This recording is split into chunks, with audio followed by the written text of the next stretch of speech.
from Telebot. You missed a page from Telebot. You missed a page from Telebot. You missed a page from Telebot. Telebot. Hi everyone, welcome back to the SRE podcast.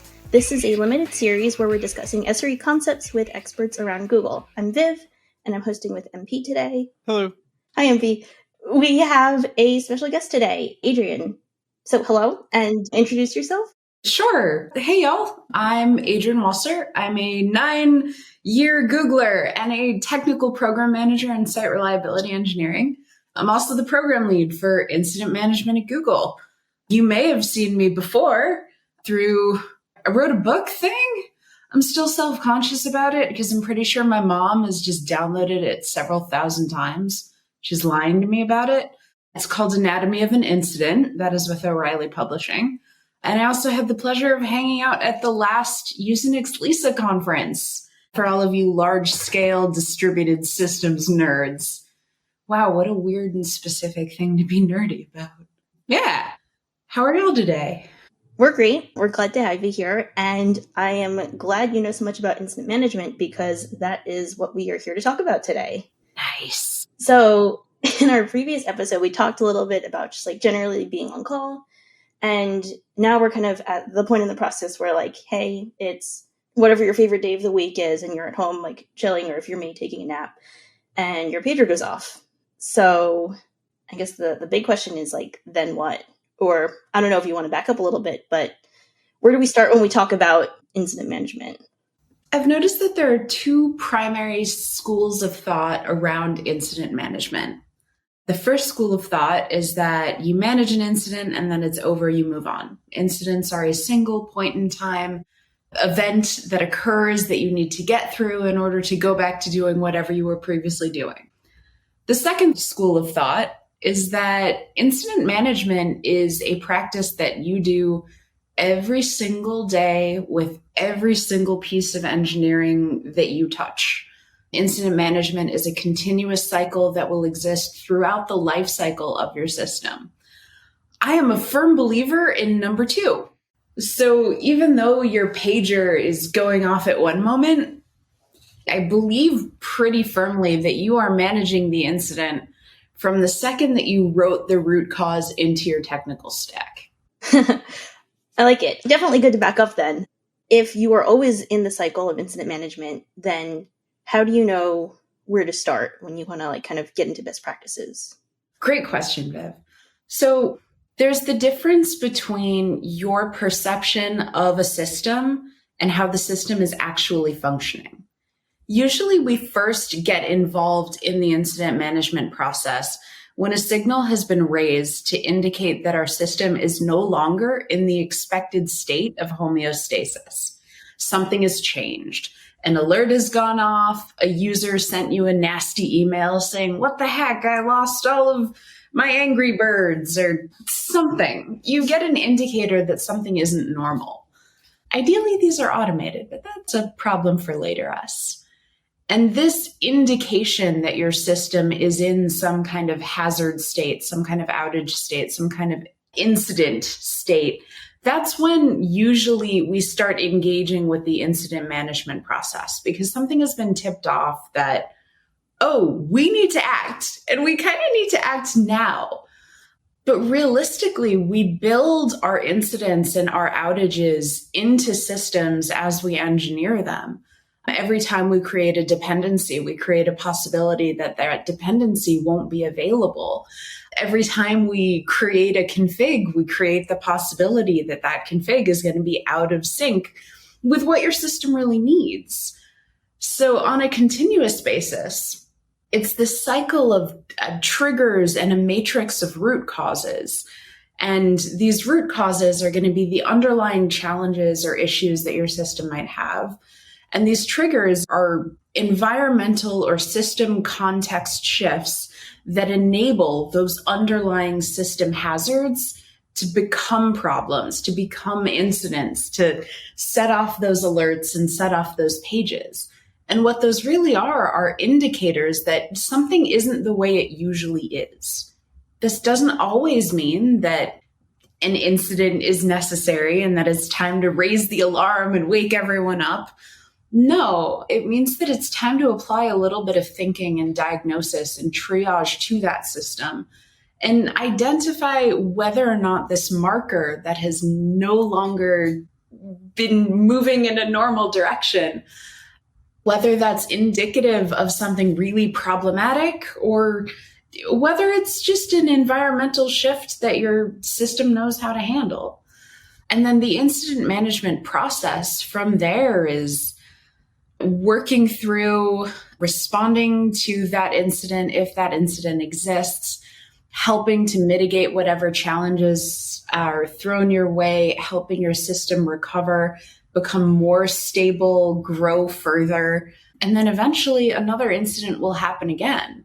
So it's a bit of a cycle, and we move through these phases of planning and preparation, of incident occurrence, of response, of mitigation, and of recovery.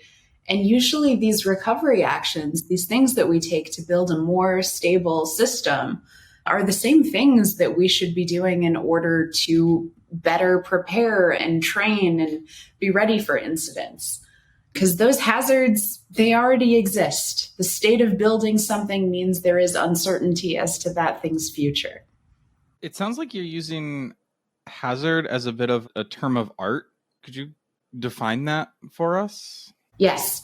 So when I'm thinking root cause and trigger or hazard, so a hazard can exist in a system for an indefinite period of time.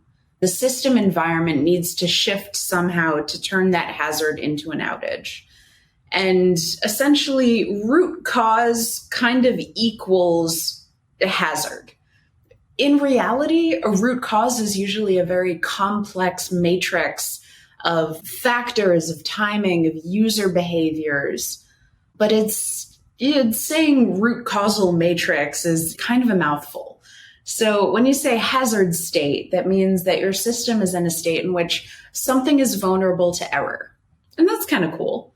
But that system environment needs to shift to transition that hazard, which can exist in a stagnant kind of non-moving state for a while. Something needs to happen for that to become a problem. I mean, think of it a little more broadly. A gas leak in a house can go on for hours, but it's not until an electrical switch flips or a burner lights up before that gas leak turns into an outage or a problem or an incident scenario. There needs to be some kind of environmental shift. And that environmental shift, usually we refer to that as the trigger. So it's related, but it's a separate thing. And these two work in concert in order to create hazardous or dangerous scenarios. And when you think about prevention efforts, sometimes it makes sense to work on and make more safe one of these underlying hazards within a system. But sometimes it makes sense to build stronger prevention around these trigger conditions, essentially building a safer environment for the system to operate in so you could get more of what you want, which is safety, which is security, which is reliability. I know it's super nerdy, but these are some of the language bits that we use in the field of systems engineering to talk about broad systems. They aren't inherently software engineering terms, but, SRE is a combination of systems engineering and software engineering. So it makes sense to borrow from both fields of study. And there's a lot of really interesting literature and nerdiness, general nerdiness, around the creation of hazard states and fault analysis within systems. And all of it creates really juicy learning tidbits that I try to get everyone to consume. And sometimes it's like getting kids to eat their broccoli, unless you have one of those weird kids that loves broccoli, in which case, jealous. But sometimes folks see the value of some of this deep nerddom. And I'm hoping that a lot of folks will take this as what it is. a language that can be used in order to describe incidents and incident management and start some of these more critical, important conversations either on your team and your company, maybe around your house. I don't know what you do in your free time. Going back to the stages of an incident that we were talking about, there's mitigation and recovery and like kind of that improvement side of the story. Mm-hmm. I'm now hearing about like this framing of hazard is brand new to me. And now I'm thinking about on the recovery side that you can either try to eliminate a hazard, but you can also try to manage a hazard. You don't necessarily need to, at least that's my initial intuitive response, is you don't necessarily need to eliminate hazards. You can manage them. Is that intuition true? Yeah. I mean, hazards exist everywhere, and a lot of them are totally out of our control. Like things we can't inherently control are user behaviors, whether or not your app or video goes viral because of a shout out on a local news show. We can't control the speed of light, the size of the earth, which is woefully inconvenient sometimes. But all of these things create, essentially, in some weird way, hazard conditions that we need to work around in order to optimize our system for what we think, or maybe what we know, or maybe what we hope our users need. And here's a really bad analogy. Being outdoors, kind of hazardous. There's bad weather, maybe there's animals, maybe there's bears, you get bugs, just weird stuff happens outdoors. I'm an engineer, Viv. I'm indoorsy. Don't laugh at me. No, come on. We're all indoorsy here. I think it's funny because the way you said that made it sound like the outdoors is just like this perilous like nightmare. Don't step outside. The mosquitoes will get you. I do believe the Google Australia sites are hiring if you're interested in 1,000 things that can murder you. But outdoors, many hazard conditions, so many hazard conditions. But how do we work on these set of hazard conditions in order to keep our human bodies safe? We live in houses or in buildings or in tents or yurts. I don't know what people do. But that's essentially a mitigation from the series of hazard conditions that exist for living in the world. I know, so deep, right? I am a puddle. But it brings up some really interesting things because incidents happen. They're weird. They're confusing. Maybe we like them. Maybe we don't. But we need to figure out what is the best work that your team can do after an incident. And by thinking about things in terms of this language of like hazards and triggers, you could figure out where your team or where your org or whatever can exert the most control in order to make the most efficacious changes on that system and on that system environment. Your incident has been mitigated. Your system is stable again. Does it matter that you understand the underlying problems? Yes, because you want to prepare for the next problems and you don't want the same problems that you just dealt with to come back again. Something that our SRE Vice President, Ben Traynor, has said on numerous occasions is that he only wants new incidents. If we've seen something before, we don't want to see it again. We're not into the replay or repeat button on the record player. Wow, record players. I am old. Doing the work to understand what is shifting within your system and how it works, that'll help you from having those same repeat issues over and over again. That makes sense. So you mentioning that you don't want repeat incidents reminded me of, I think we might have jumped a little bit over this, but I'm curious if you have thoughts particularly. So you said like, okay, yeah, like your incident is mitigated. Sometimes that's easier said than done, right? Especially in the moment. I guess I'm curious, before we even get to the, how do we want to move forward? How do you make sure this doesn't happen again, et cetera? Whatever steps come afterwards. When you're there in that moment, if you're looking at something that is totally new trigger, a hazard that you didn't realize like was around, what can you do I don't know. What is your advice in this case? Or, another nice outdoor analogy, but I'm a little lost on the analogy right now. No, I feel ya. Like, I think the most terrifying part of the incident management life cycle is that moment when an alert or your pager goes off and there's those few seconds of like, oh gosh, is this a thing I can deal with?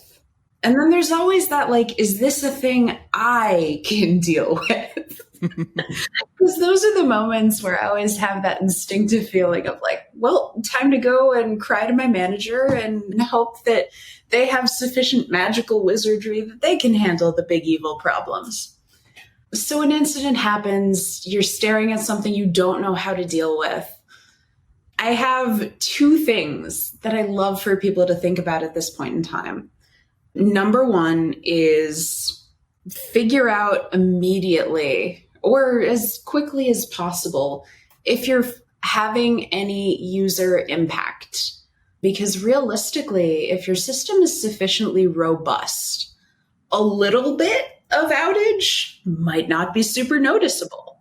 But if your system is quite sensitive to its current balances and configurations, if it can't take a lot of really sudden fluctuations, what you want to make sure of is that your end user is having an acceptable time and interacting with your system.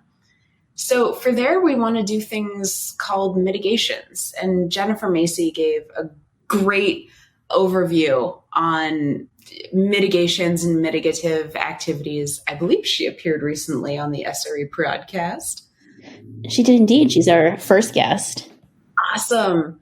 So if you see immediate user impact, like I love to prioritize having some kind of Band-Aid to bring about a little bit of stability such that you have time in order to figure out what's really happening within your system. And depending upon the size of the problem and how many folks you're going to need in order to resolve that problem, that's where some of the art of incident management comes in. So here at Google, we use a cool variant on the FEMA incident management system. We call it IMAG, Incident Management at Google. And we believe that incidents are an issue that have been escalated and require kind of immediate, continuous, organized response to address it. This means you're going to need to organize your team in order to make progress on this issue. And this means putting together some kind of organizational structure such that you can make progress in parallel with your teammates. But we can get more into that later. I said that there are two things I like to think about when a pager immediately goes off. So the second thing that I like to think about is knowing who is accountable when an incident is happening. When pagers go off, it's really simple. Whoever's pager is going off is somehow responsible or accountable for that incident. But when you think about broader things, it can get really confusing who owns what, or what piece of organizational muscle should be activated in order to work on and make progress on a given scenario. So figuring out in advance who is accountable, who owns the thing, who works on things when something happens. Those are the things that can buy you a lot of really valuable time during an incident. Because that deer in headlights response of, oh gosh, who does the thing? When you multiply that by the number of people on your team, the number of people having that same response, what initially starts out as seconds in figuring out who's accountable can turn into minutes, can turn into hours, can sometimes turn into days of figuring out what sub-team or what person is accountable for resolving an incident or an issue. And that's where you can really lose organizational velocity in addressing your users' needs.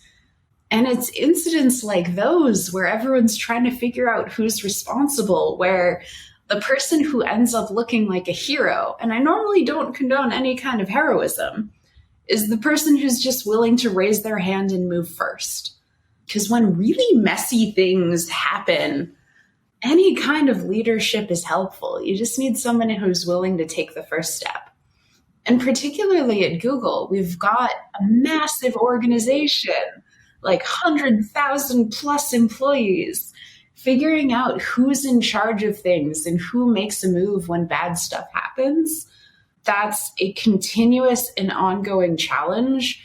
But that's also been some of the places in which we've been most successful during major incidents. During a couple really recent big blowups, you think of the logs for shell vulnerability in JavaScript, where you just get a little bit of remote code execution. It's cool. We all do it. A major security vulnerability, like threatening the whole internet. One of the cool things that Google was able to do was we were able to mobilize really quickly. It took a matter of hours before we had some teams on pretty much every product area working to address these issues and bring things to closure. And I almost have no idea how it happened, even though I was working on it. But the ability of a company to mobilize quickly, figure out who's accountable, and make some concise steps forward, that's a strength. That's a huge strength towards business continuity. And if you and your team ever have that deer in headlights kind of moment, number one, totally okay. Everyone does it. Everyone does it. It's cool. But take a little bit of time and diagnose those challenges. What are you feeling when you first see an incident? Is there anything that you wish you were better prepared on? Is there anything from previous incidents that now scares you to work on them? Because incident management is about building good habits all across that life cycle. And if you can take some of these best practices and turn them into habits, you won't be relying upon looking up a playbook to figure out how to resolve something. You'll have that internal, intuitive understanding of what those next steps should be and how we can communicate and work together to resolve an incident. And that means you will have more uptime and everyone will be happy. And we'll hold hands under a rainbow. It'll be beautiful. Even though the rainbow is outside, just to clarify. The rainbow is outside. It is dangerous there. We have also built windows in order to see the rainbow while being inside, because innovation is key for incident management. Oh my gosh, I'm going to make myself puke. That was so Something you said there that stuck with me a little bit, that getting slowed down by determining ownership of an issue. Oh, yeah. Is, I think I'm usually, in my mind, I'm more familiar with that in the recovery stages where it's like it's been mitigated and then it gets lost in the morass of everything else going on. But I wanted to think more in the moment, where I have heard it phrased a few different ways. My manager likes to use the phrase, "You have the keys to the car." I've heard other folks phrase it as temporary director level authority, of like that SRE that has the pager. You're the one with the pager. You own it. Yep. This is your problem until it's over. Yep. But then you get messy distributed stacks where problems can like slip through the cracks, or something can happen across multiple systems and you need to determine who's actually in charge. Yeah. Yeah. Oh, that's a messy one. But that's where categorizing different types of incident responders can be kind of helpful if you have a big enough and messy enough technical stack. Here at Google, oh yeah, it's the messiest. I love it. But we have essentially two types of incident responders at Google. We have component responders, and these are incident responders on call for one component or system within Google's overall technical infrastructure. And then we'll also have systems of systems responders. And these are folks that are on call to support incidents that might span multiple component systems, incidents that fall between system boundaries, or sometimes they're just the folks around when anything gets messy. I mean, the reason that we hire teammates is because often the scope of a technical stack grows beyond one person's capacity to understand and maintain state. So we split up that technical stack such that multiple component responders can provide coverage on a single component of the whole stack. For example, you look at our ads team. We have folks on call specifically for video ads, specifically for YouTube ads, specifically for mobile ads, specifically for, what do we got? Google AdSense, Google AdX. We got all the ads. And there's somebody different who's usually holding the pager for each. And these are going to be examples of component responders. We maintain kind of a limited scope primary responder to resolve some issues, but there we get a risk of like remaining ignorant to production issues that span maybe multiple components or between system boundaries, or we also get a chance of not providing individual component responders with sufficient support if an issue proves to be beyond their expertise. And it's important when somebody is going on call that they don't feel alone. Oh man, what an experience that must be. So adding a second line of defense that's a little more holistically focused can provide some real advantages. So I talked about a couple of different potential component responders for our ads team, but we also have an overarching ads incident response team. And these are a group of folks that just have a lot of tenure working on ads products.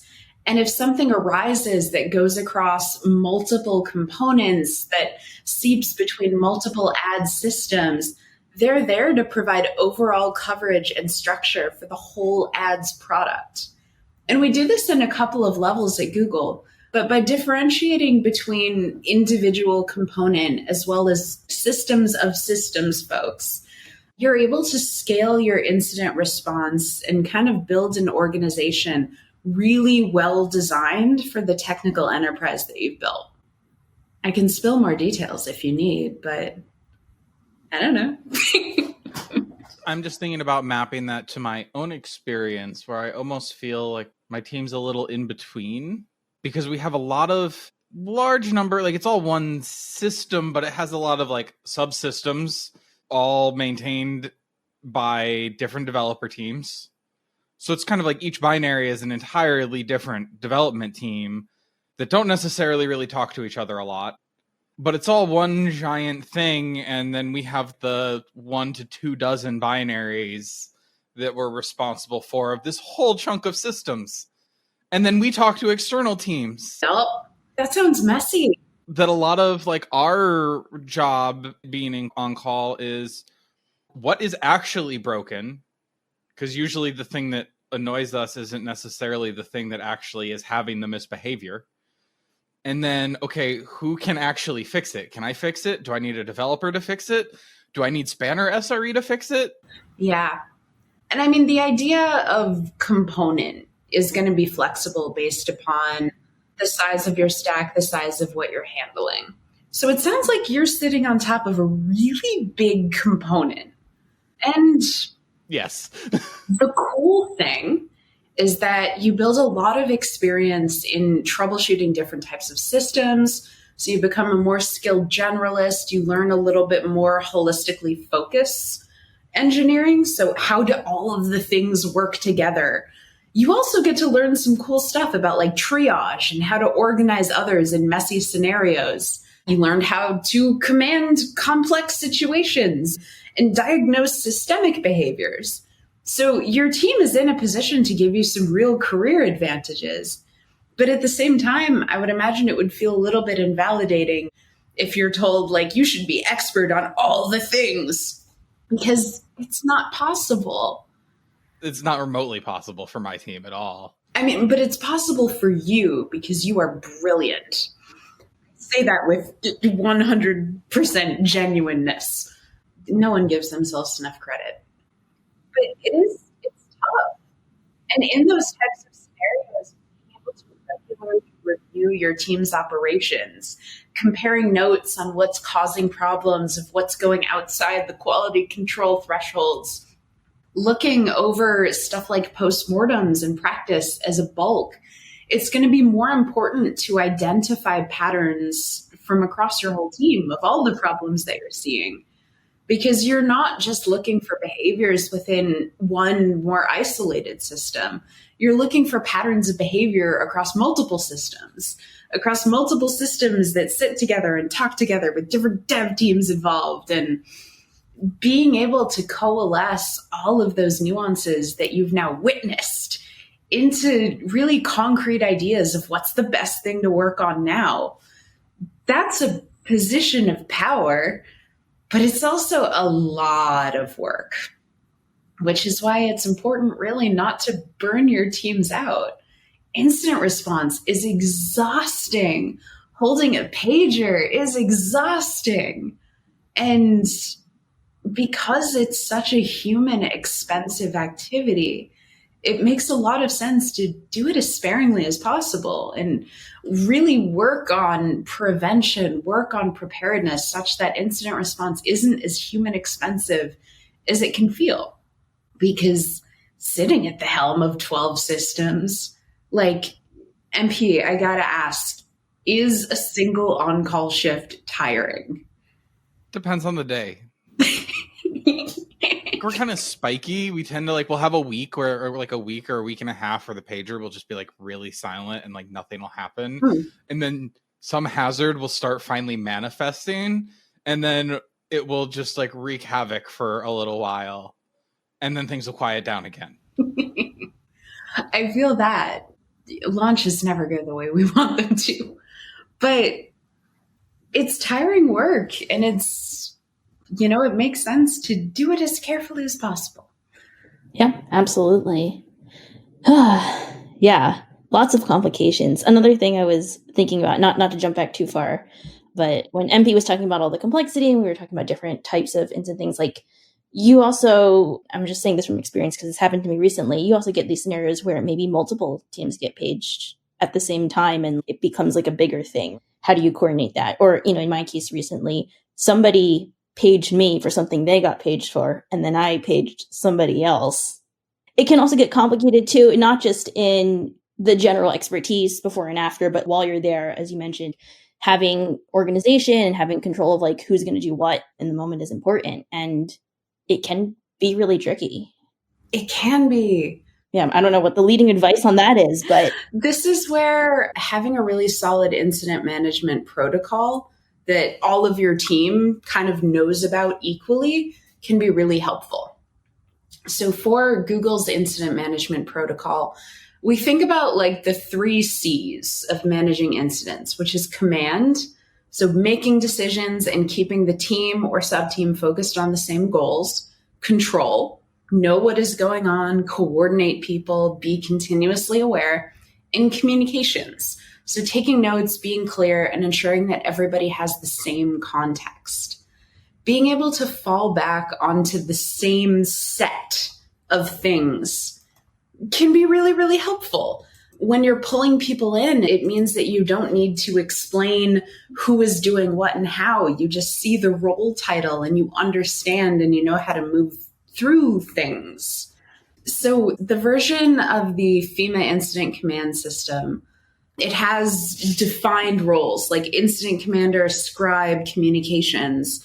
And by using a shared and clearly defined process, we build really positive emergency response habits, including maintaining active state, a clear chain of command, and just overall reduction of stress.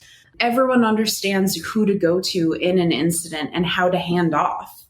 So essentially, a chess player can't drop a bishop on a mahjong table and make sure that everyone knows what to do with it. In urgent situations, it's important that all players are playing the same game. So by using a common incident management protocol, you can page in a bunch more people. And you're all going to understand where to go, what to look at, how to talk to each other, who's generally in charge of what.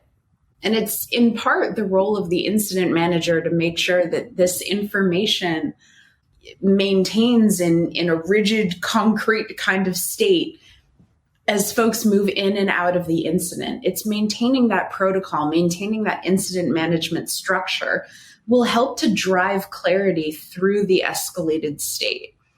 And when things get like really big and really messy, and they totally do, there isn't often enough mental space for like one incident responder to work out the appropriate mitigations and coordinate implementing those mitigations and communicating to everybody that's dependent upon the system and manage expectations.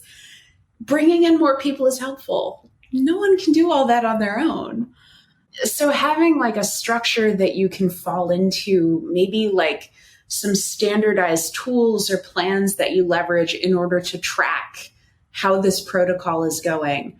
These are some of the tools that are going to allow you to move smoothly as an organized unit through really, really messy times. So when you get that like deer in headlights response, sometimes even a sloppy first step is be like, all right, I'm the incident commander. I know how to do incident commander. What are the things that I remember to do? Okay, let's start by broadly checking things out for context. That's an incident commander role. And hopefully you'll be less awkward than I am when explaining it, but it gives you a little bit of muscle and a little bit of habit to fall back on. You know, it's playing a game that you're very used to, that you know the rules of. And in that messy scenario, taking the first step forward is going to be the most important step. Yeah, thanks for diving into that a little bit. Sure. So if there's one lesson or concept that you could instill in the hearts of all of our incident responders, all of our on-callers, our pager holders, our SREs, what would that be? What's your number one takeaway for incident management that everyone should try to internalize? Everyone should try to internalize. Incident response is a really human, expensive activity. Multiple people need to be involved in driving an incident from initial alerting to resolution. And the act of incident response is to put a mitigation on either that root cause, that hazard, that problem scenario while it's happening, in order to buy some time to make judgments about priorities. And it's disruptive, it's tiring, it wrecks all of your normal plans. But by thinking about incident management as a broad life cycle, by working on preparedness, by working on recovery, these are some of the things that over time can increase the amount of time between incidents, maybe reduce the frequency of incidents, and build a more robust system. So I guess my number one takeaway is do as little incident response as possible. Focus on great engineering, building really sound products that can handle a wide variety of user behaviors. Build in reliability from the ground up. Use it sparingly. Avoid burning out your team and start doing that engineering work needed to fix longer running issues or risks. You have a lot of tools at your disposal, so make it happen. Thank you. I will definitely keep it in mind, and I hope everyone else will too. So it was really great to have you on the podcast today. Woo! Thank you again so much for being here and sharing all of your helpful advice and tips. And as you mentioned, you do have a book out, Anatomy of an Incident. And if I'm correct, you wrote that with Ayelet, right? Yes, and she's the coolest. And it is available on the Google SRE website under resources. And if you consider downloading it, my mom will be really proud of me. Please help. We'll all download it, but pretend to be your mom. Or, I don't know. But yes, everybody please take a look. And I bring it up because Ayelet is actually going to be our next and final guest on the podcast. So to kind of wrap us up with postmortems. So thank you again. Yeah. And we will be back next time with postmortems and to close out this first season of the podcast. And hopefully I don't need to use anything I learned today while I'm on call this weekend. Ooh, yeah. But stay inside. The outdoors is scary. Thank you so much. Yes. May the pagers be silent and the bears be very, very far away. You missed a page from Telebot.